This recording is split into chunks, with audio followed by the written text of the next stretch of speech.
Virgin Beauty. Bitch podcast. Inspiring women to overcome social stereotypes and share unique life experiences without fear of being defiantly different. Your hosts, Christopher and Heather. Let's talk, shall we? What is health and what is wellness? Should you be concerned with one over the other? Well, for clarity, we're happy to welcome a woman who established her career as a professor with a Ph.D. in nursing. We welcome Dr. Annmarie Waite to VIRGIN.BEAUTY.B. Thank you. Thank you so much for having me. I'm very delighted to be here with you both. We are double delighted.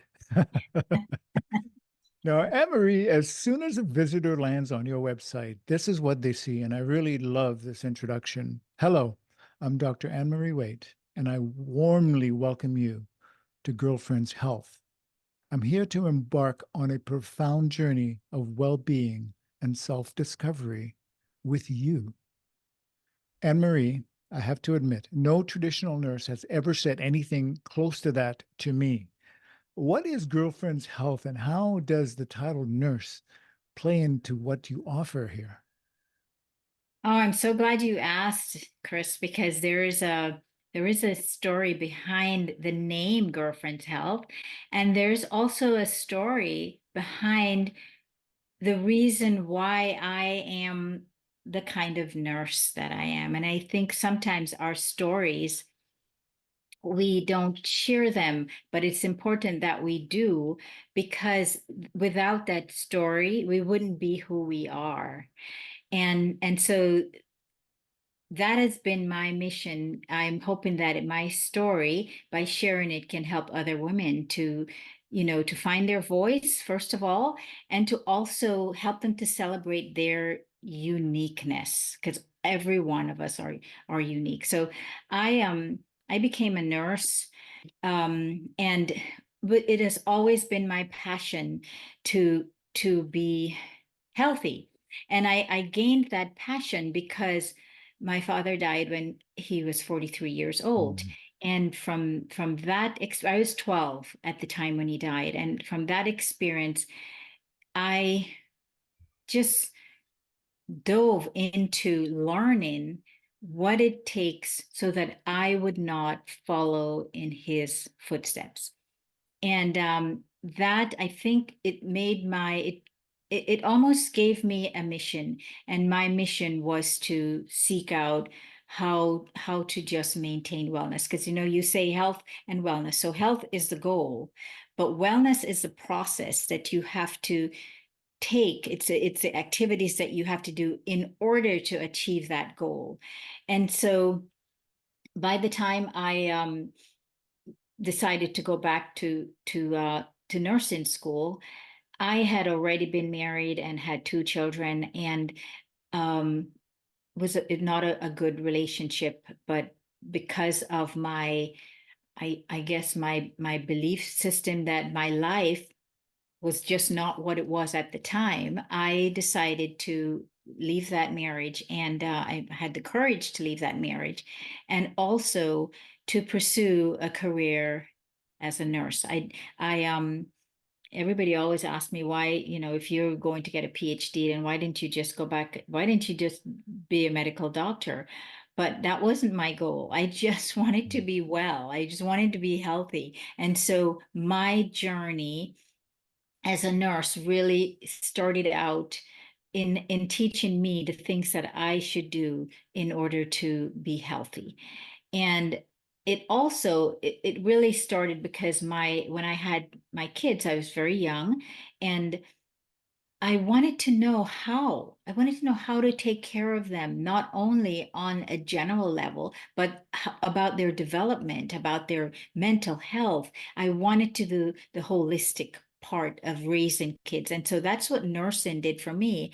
So I was able to learn the physiology of the person, the human being, but also my goal was to look deeper, not just, and I never adopted the theory that you need medication to get better. My thing was your body can take care of itself. You have a system that is capable of healing, and you just got to let it work. And so as I went through nursing, I decided that it was a journey. It really was a journey for me, because everything that I did, I didn't realize it at the time. I was seeking happiness, that Mm. journey that I was on.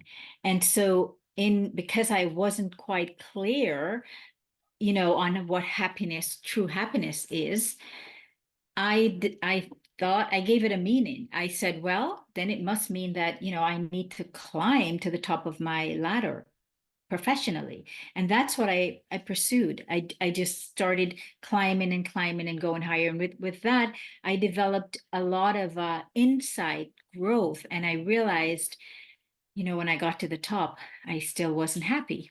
Mhm. It Mhm. didn't, so okay, I should be thrilled. I should be so happy, but I wasn't, because it was then that I realized that happiness is not on the outside. It's not something you seek. It comes from inside. And I then started to teach differently, because by then I was a nursing professor, and I just changed the way my outlook and the way I did things. And that was when I decided that sharing that my story was not mine. It really, I don't have to, I didn't tell my story a lot, because really I wasn't very, I guess I was ashamed of it. And when I had the awareness that in order for me to be happy, and because my purpose was to serve others, then I knew that my story had a meaning. It had a meaning. And in order for it to help others, if I want to serve others, I need to share my story, because there's so many women in my going through the same things that I've gone through. And if I don't open up and show them that I'm vulnerable, and I've been there, and this is how I was able to climb out of it, then they wouldn't have that understanding that there's somebody else out there just like me. And so that's the reason why I decided to share my story, on my website. And that's also the reason why I chose to go into business as a different type of nurse. Even I struggled a lot with Western medicine, the way we treat things. And this was my way of just embracing the holistic model, that we are perfect as we are, and we just got to accept ourselves, and we have to learn how to depend. We have a community for support, but everything that we have is already in us, and we just need to know how to stand in it and allow it to help us to grow. So I don't know if that That's answers. lovely. Thank you. And what's speaking out to me and what you shared there is that there are so many foundational pieces to your story that helped to shape how you want to work with your clients and work with women. So when I hear the girlfriend approach, can you just kind of walk me through what that means to you? Like, is that like you seeing a woman's journey with her own health and wellness, as understanding her own story and maybe the ways that she's either neglected her own health or been ashamed of certain parts of it and not talked about it? What does like the girlfriend aspect of it mean to you, and how does that show up with your clients? Okay, so girlfriends um, came about because my daughter, when she was growing up, she went through a period of searching for herself. And I was very connected to both my kids. I was a school nurse because I wanted to be in their lives. And one of the times when I was at her school as a teenager, she didn't want her friends to know that her mother was watching over her.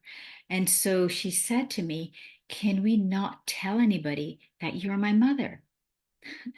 And rather than being hurt and, like how I said, "Well, what would you like us to be?" And she said, "Well, how about we're just girlfriends? And we became girlfriends. And she would introduce me as her girlfriend. But I said, we can be girlfriends as long as you remember that girlfriends share. They share things about their lives. If they're having a rough time, if they're having a great time, that's what girlfriends mean. So if we are going to be girlfriends, that's the understanding that we have. And we accepted it. And to this day, she still calls me girlfriend. And so when I decided to start my own business, that name was very important. And I am a women's health nurse practitioner. So my clients are mostly women. And so it was just natural that that's what I would call my business, Girlfriends Health, because the focus is on girlfriends. And the other reason why it's called girlfriend is because I understand that the relationship between a mother and a daughter is so significantly important as to how that daughter is going to grow up, and it also affects her health.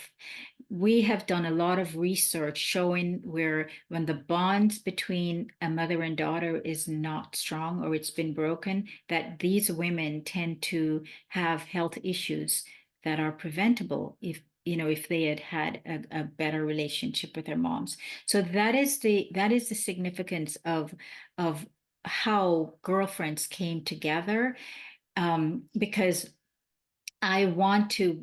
That's one of the programs that I'm trying to put together to offer workshops for moms and daughters. We had it before COVID, but then COVID shut us down, and so I'm still trying to bring it back. But to your question, Heather, it's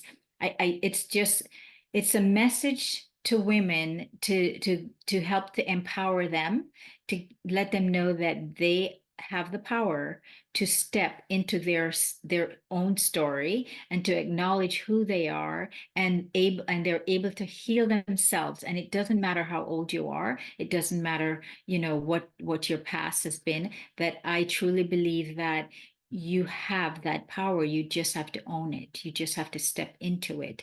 And I also want to encourage women to share their stories, because that's how we grow. It's just how we're going to help each other. Yeah, a big word that comes up over and over and over again as we've been doing this podcast for a few years is vulnerability, that ability to open yourself up and allow others to see where you hurt, right? Because that is the beginning of the healing, is being able to open up and allow that to see the sun and to absorb that energy.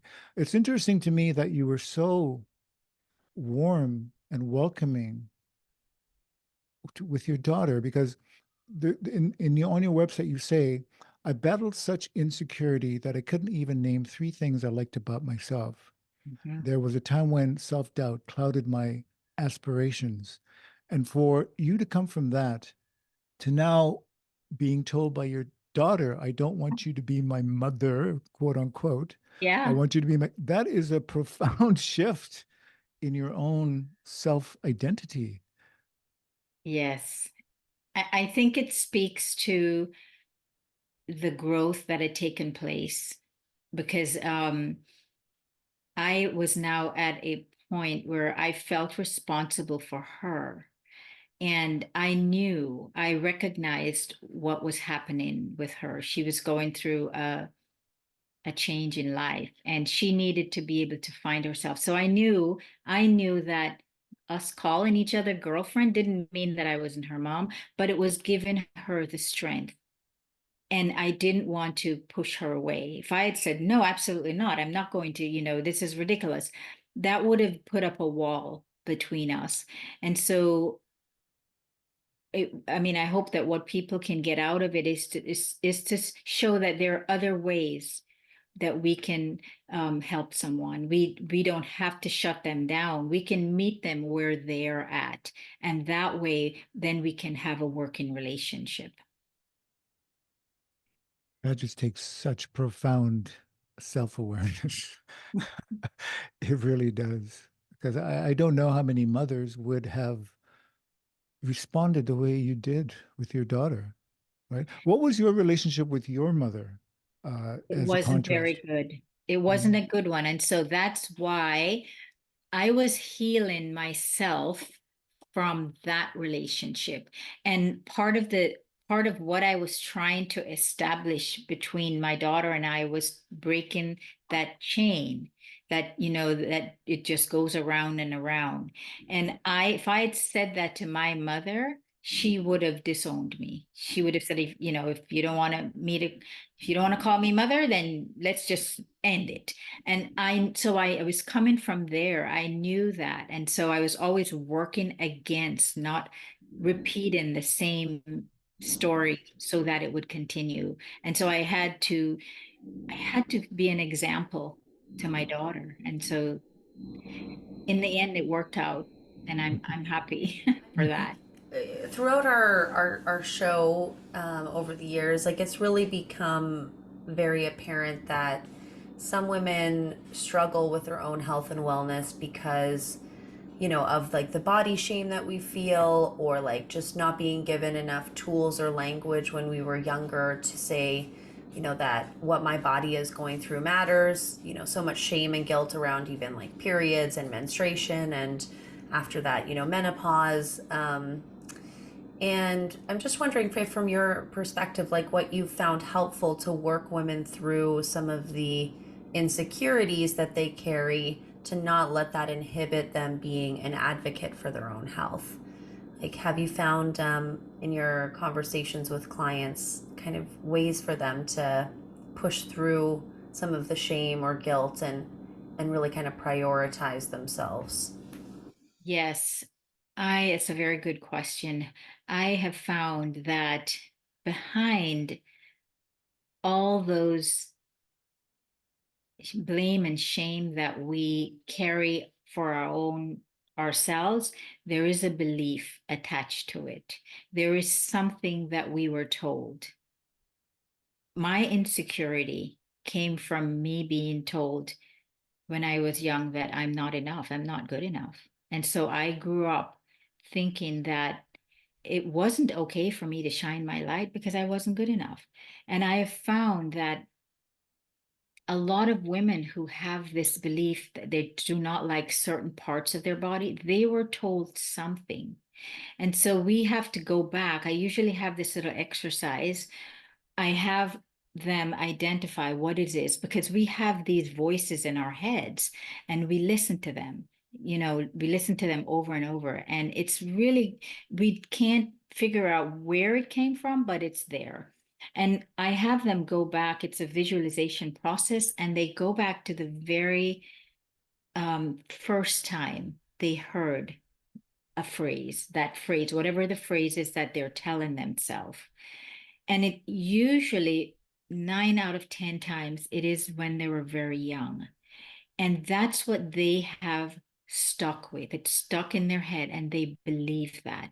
And the good news is that you can change those beliefs. You don't have to continue repeating that same belief that you have. You can, it's a habit. It's a habit that you've developed to repeat those negative thoughts. And you also have to go back and then rewrite that belief. So I have them identify the thought that they're saying to themselves, and then we rewrite it. We rewrite it into something positive. And then they work on that. They work on that every day, because when remember, if you're a 30-year-old woman with this negative belief, you've been saying it for 30 years. So you can't expect that it's going to go away within a week. It's something that you have to embrace, and you have to start believing it. And it's not only rephrasing it in a positive way, you have to feel it. You have to, when you say something, then imagine yourself being that something and feeling it. How does it feel in your body? And so that's the exercise that I do with them. And it really, it works so well, because, they have done studies where they have people pretend that they're playing the piano, and they have people who are actually playing the piano. They visualize themselves playing the piano, and they found that the people who pretended that they just saw themselves playing it got the same experience as the people who were actually playing it. And that's how powerful visualization is. And so it works for people who are trying to lose weight and they can't. There is a belief system in their head that they're not letting go, and once they can identify it and change it around, then it seems to break that it's like it has a hold on you. And once you can do that, it makes a difference. Something that you do is you take the time to study women, not just in your backyard, but around the world. You travel extensively. However, you travel with a purpose. Can you share what that is and where did that come from for you? So I always had this feeling. We travel a lot. And at first I always had the feeling that I'm leaving behind everybody. And so what I started doing was whenever I went somewhere, because my focus was on health, I know that people do things differently. I mean, everything that all the research that I have done, we've looked at people all over the world. How is it that these people are living to be 110 and these people? So I decided to incorporate my travels in gathering information so I can share it with my clients. And so if you can know what a woman in India does for self-care, and if you want to try that and see if it works for you, then that's a benefit.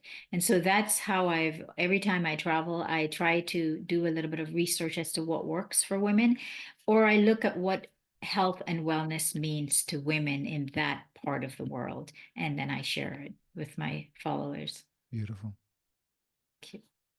That is really, really uplifting. And it's so true that, all these different places across the world have figured out part of the puzzle or the deep mysteries of Yeah. what constitutes for good wellness and health.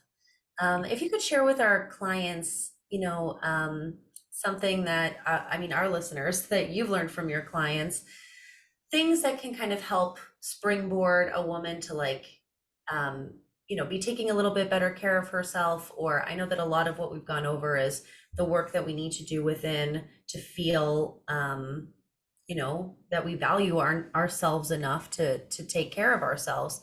But do you have any kind of like self-care practices or things that you think really kind of help a woman's overall wellness? I would say that what I would recommend is always being grateful for the breath you take. You wake, it's a privilege for us to be here, to be breathing. And I had a client once that came to me with she was having a really tough time with her mom. And I asked her to write every morning, just write about something that you're thankful for about your mom. And then every night before you go to bed, I want you to just write just if it's two things, just think about two things that you're thankful. And by the end of our session, I could not, it was such a changed person. And that was what was enlightening, was that was the thing she came up with. She says, I am thankful that my mom gave me life. And her relationship was horrible with her mom. But for her to come up with that, she couldn't think of anything big. So she thought this was a really small thing. And we were able to build on that one. Your mom gave you the ability to breathe.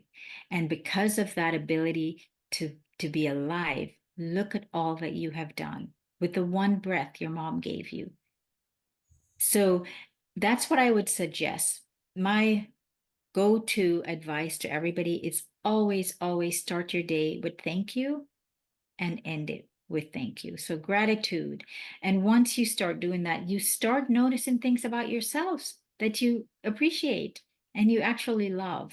So it's a general thing to do, but if you keep at it. And remember, everything has to be done for about 22 days before it becomes a habit. And you just practice, practice. And you'll see that every morning you wake up, the first thing you think about is what am I thankful for today? And when before you go to bed, what went well and what am I grateful for? I think that's my advice to every, not just women, but everybody. You know what is so profound about all that?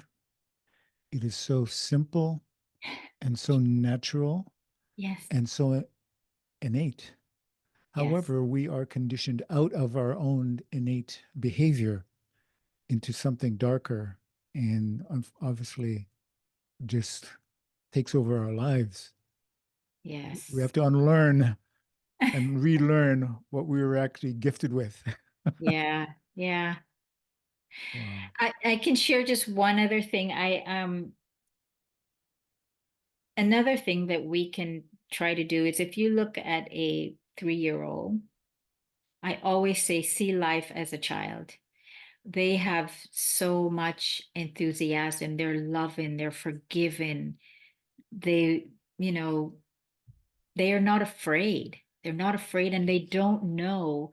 They can't criticize themselves because they don't have that ability. So if you can see yourself, think of yourself as a 3-year-old and try to build on all the things that you were as a 3-year-old and repeat them and just expand on them. That makes a big difference. I have an addendum to that. Whenever I started doing this practice, whenever I see a person somewhere, stranger, being an absolute jerk, right, to someone else, I think of them as a 3-year-old. Yeah. Yes, that works too. Yeah.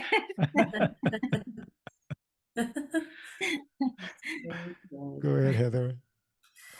Well, this has just been so illuminating to talk to you. And I just think that your story and the way that just changed your own narrative on the importance of sharing your story and what it means to connect to other women around what's happening on the inside that's affecting, their outside.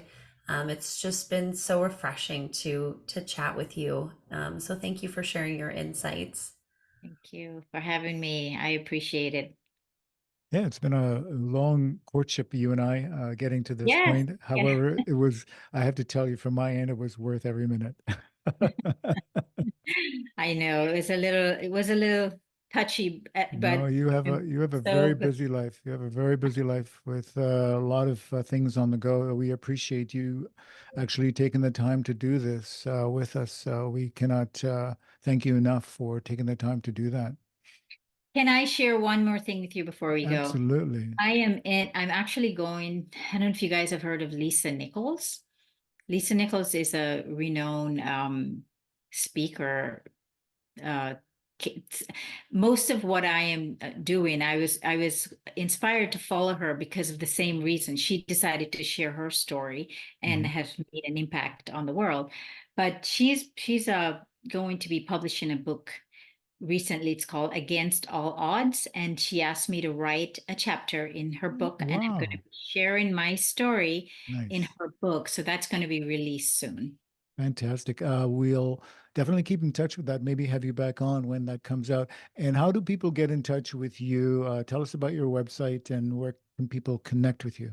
So my website is girlfriendshealth.com. I'm also on Facebook, Dr. Annmarie Waite, and as well as Instagram, girlfriends_health. And that's my Instagram. I would ask everybody to follow me on Instagram. And my focus, I would like to just say this really quick, is my focus is on cardiovascular health, heart health.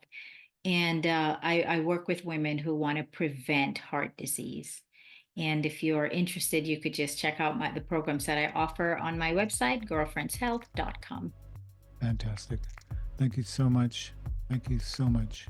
And you have been listening to The Virgin The Beauty. and the Bitch. Find us, like us, share us, bring your friends. Come on back. Let's talk some more. Thank you. Beautiful.